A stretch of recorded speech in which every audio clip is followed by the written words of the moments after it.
Gran Guerra, el mundo trató de olvidar la pesadilla, como decía yo antes, volver a la llamada la Belle Époque, la bella época, y la evocaban y la recordaban con los cambios, pero no había vuelta atrás.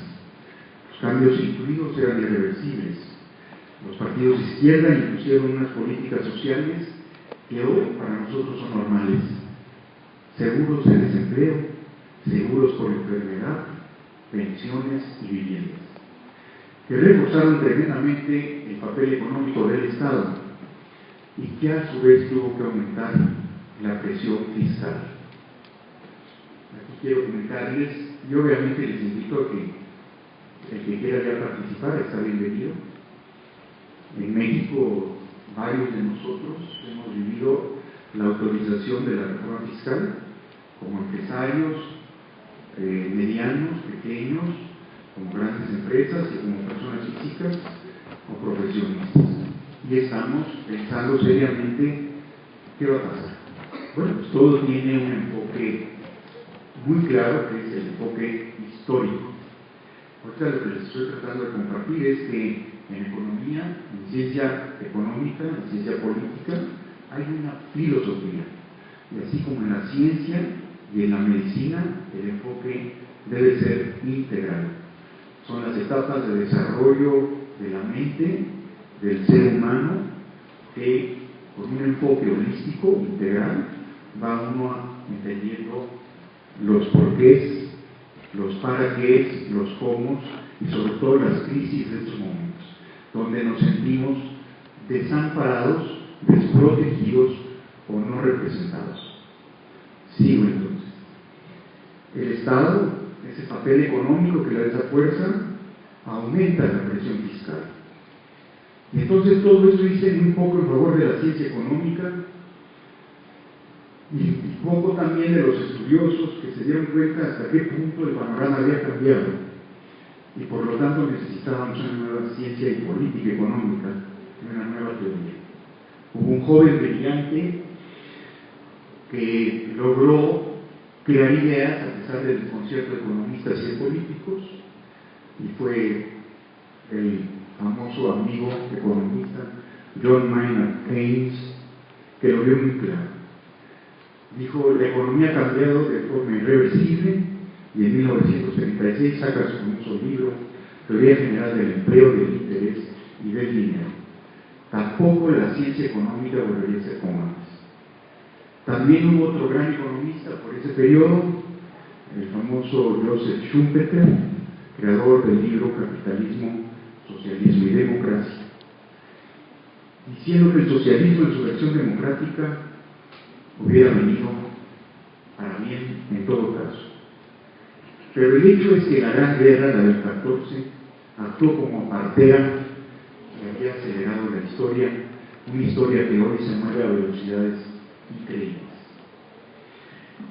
Les comparto este resumen para que nos pongamos todos en el mismo tono. Hay pensadores que dicen que a nivel filosófico la humanidad cambia en formas de pensar cada 500 años. Dicen que ahorita estamos en una época de transición, y la época de transición dura aproximadamente un periodo de más o menos 100 años. ¿Cuándo se dio el punto de quiebre de la modernidad? Pues hace 100 años. Y la verdad de las cosas es que estamos en un punto de quiebre de la posmodernidad. ¿Cuándo nació la posmodernidad? Seguramente cuando llegó el hombre a la luna, 1969, o hay quien podría decir, no, cuando aparece la famosa Internet. Sí, hoy hemos descubierto que la tecnología y esta revolución informática y digital, a los que están lejos nos los acerca, y a los que están cerca nos los aleja. ¿Por qué? Porque estamos en el mismo vehículo con nuestros hijos, y nuestros hijos ya no están con nosotros, están lejos en su mundo, y los que están muy lejos nos esperan con un mensaje desde su iPhone o de sus sistemas digitales para decirnos: aquí estoy, aunque estoy a miles, cientos, miles y miles de kilómetros. Es increíble lo que hemos logrado. ¿Qué está sucediendo en esta transformación tan dramática? Bueno, pues lo estamos viendo, que es hoy, si tú profesas una religión, generalmente en el periódico, en la última hoja, vas a poder encontrar mención a esa fe o a esa religión. En cambio, si perteneces a un movimiento liberal de corte de derechos humanos protegido, el movimiento gay, el movimiento lesbi, entonces seguramente te llevarás las primeras planas y llevarás todas las entrevistas de la prensa, de la radio y la televisión, porque hoy el mundo cambia a niveles y a velocidades increíbles, en lo social, en lo político, en lo psicológico, en lo económico y obviamente en lo mental, en la salud, en la medicina, en la ciencia y en este concepto de informar.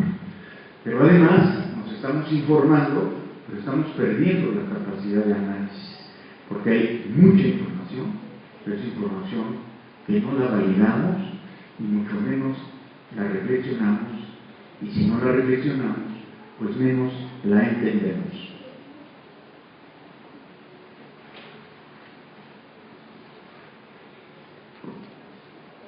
Algo andamos haciendo mal y estamos viviendo situaciones de emergencia.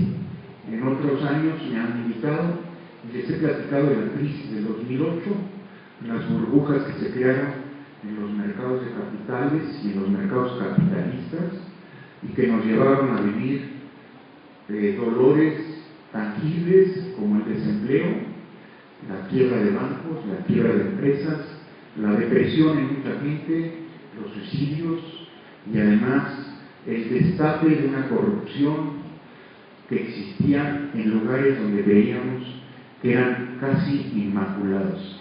¿Lo recuerdan? Wall Street, los bancos, casas de bolsa. Y aprendimos que el problema no solo era económico ni financiero, que empezó siendo financiero, sobre lo económico, acabó siendo social y político. Y esto llevaba a un origen más profundo.